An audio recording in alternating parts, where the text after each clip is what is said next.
관상학에서 여성의 다리가 무다리와 같다면요, 좋은 다리라고 말할 수가 있습니다.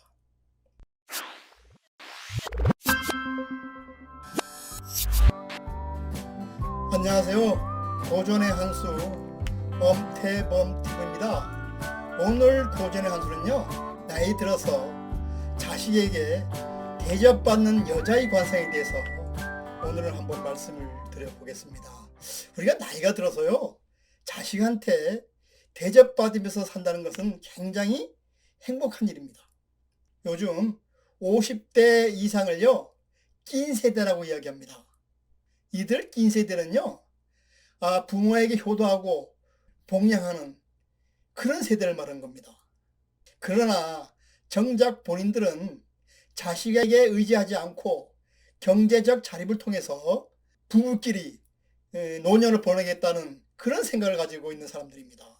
어쩌면 이들은요, 부모에게 효도하는 마지막 세대고, 그리고 자식으로부터 효도받지 못하는 첫 세대라고 말할 수가 있습니다. 그러나요, 요즘 이런 상황에도 불구하고 나이 들어서 자식으로부터 대접받으면서 사는 그런 여성도 있습니다. 그럼 지금부터 나이 들어 자식에게 대접받는 여자의 관상에 대해서 오늘 한번 말씀을 드려보도록 하겠습니다. 나이 들어 자식에게 대접받는 여자의 관상 중 첫 번째는요, 눈 아래 눈꺼풀이 도톰하고 혈색이 좋으며 살에 탄력이 있습니다. 관상에서 자식이 잘 되고 자식으로부터 효도받는 것을 보는 부분이 바로 자식궁입니다. 자식궁은요, 두 눈 바로 아래 눈꺼풀 주위를 말하는 겁니다. 관상학적으로 누에가 옆으로 누워 있는 것처럼 생겼다 해서 와잠이라 그리고, 또는 눈물샘 주위에 있다고 해서 누당이라는 용어를 씁니다.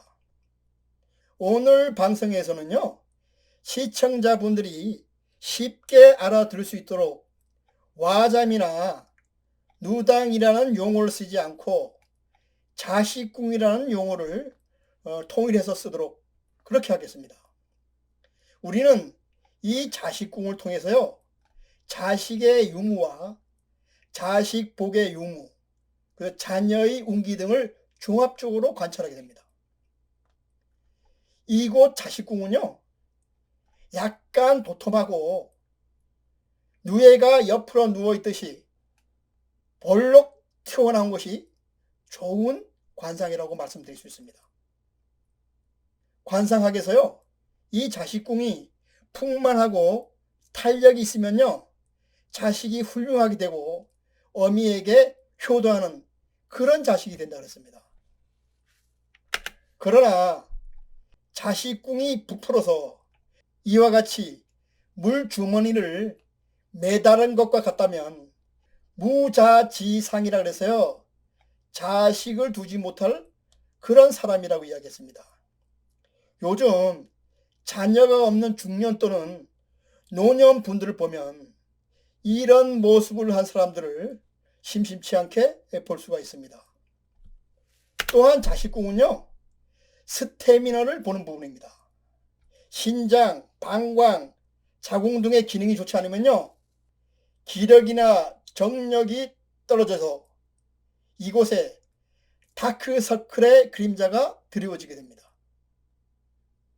또한 이 자식궁에요, 우물정자 모습의 주름이나 가로 주름이 생기면요, 좋지 않은 관상이라고 했습니다.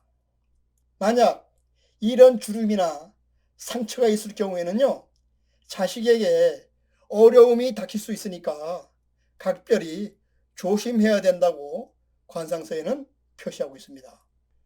둘째는요, 배꼽이 깊고 넓으면서요, 배꼽 안에 가는 털이 있습니다. 인간은 누구나 어미의 배꼽을 통해서 피와 산소 그리고 영양분을 공급받으면서 우리는 태어납니다. 관상서인 유장상법에서는요, 배꼽은 100가지의 털이 모이는 요충지라 그랬습니다. 배꼽을 중심으로 털이 3개 내지 만약 4개가 있다면 이는 귀인의 상으로서 반드시 자식과 남편으로부터 죽을 때까지 대접받고 사는 여성이라고 했습니다. 관상학에서는요, 배꼽이 깊은 것을 좋은 관상이라고 했습니다. 배꼽이 깊숙이 들어간 사람은요, 큰 부자로 살면서 자식 또한 출세한다고 했습니다. 반면에 배꼽이 얕은 사람은요, 빈천하고 궁핍하게 산다고 했습니다. 또한 배꼽은요, 위로 향하면 하늘의 복禄을 받아서요, 행복하게 사는 사람이라 그랬습니다. 반면 배꼽이 아래쪽에 붙은 사람은요, 하천하고 어리석어서 부모에게 근심을 끼친다고 했습니다. 따라서 여성의 배꼽이 넓고 관대하면요, 자식을 훌륭하게 키워서 그 자식이 어미의 이름을 천리 밖까지 퍼지게 한다고 했습니다. 다음은요, 셋째, 허리는요, 크고 넓고 고다해야 한다고 했습니다. 이 허리는요, 신체의 평형을 유지하고 힘을 써서 물건을 옮기는데 가장 중요한 역할을 합니다. 관상학에서 여성의 허리는 커야지만 자식을 온전하게 잘 키워서 이 세상에 내보낸다고 했습니다. 이렇게 큰 자식은요, 나라에 충성하고 부모에 효도하고 그리고 세상 사람들에게 존경받는 자식이 된다고 그렇게 관상서에는 또한 표시되어 있습니다. 여성의 허리는요, 크고 넓고 고다합니다. 또한 허리에는 단단한 살이 실하게 붙어 있어야 됩니다. 만약에 여성의 허리가 버드나무처럼 가늘고 더불어 삐뚤어져 있다면요, 이는 자식이 없거나 또는 화류계의 인생을 산다고 그렇게 또는 관상학에서는 표시되어 있습니다. 넷째, 다리는요, 굵고 단단해야 합니다. 넓적 다리와요, 무릎을 포함한 다리는 우리 몸을 지탱해주는 기둥과 같은 역할을 합니다. 따라서 기둥은요, 굵고 단단해야 우리 집을 지탱할 수 있듯이 우리 다리도 굵고 단단해야 합니다. 여성의 다리가 굵고 단단하면요, 가정을 굳건히 지키고 남편과 자식의 든든한 후원자가 돼서 이들을 성공시키는 어미가 된다 그랬습니다. 좀 더 극단적으로 표현하면요, 여성의 다리가 무다리와 같다면요, 좋은 다리라고 말할 수가 있습니다. 관상학에서 여성이 무릎 이하가 길고 넓적 다리가 너무 작으면 이것을 학의 다리, 즉 학슬이라고 해서요, 빈천한 관성이라고 했습니다. 학의 다리를 보면 이 종아리 부분은 길고 이 넓적 다리가 짧은 것을 우리는 학의 다리라고 합니다. 우리 속담에요, 등 굽은 나무가 선산을 지킨다는 말이 있습니다. 선산에 심은 반듯하고 고든 나무는요, 일찌감치 제목감으로 베어져서 없어집니다. 하지만 등 굽은 소나무는요, 쓸모가 없어서 그 어느 누구 하나 눈길조차 주지 않아서 결국은 살아남는다는 겁니다. 그 덕분에 나중에 후손들이 선산을 찾아왔을 때 그늘을 제공해주고 그리고 멋진 풍치도 살려줍니다.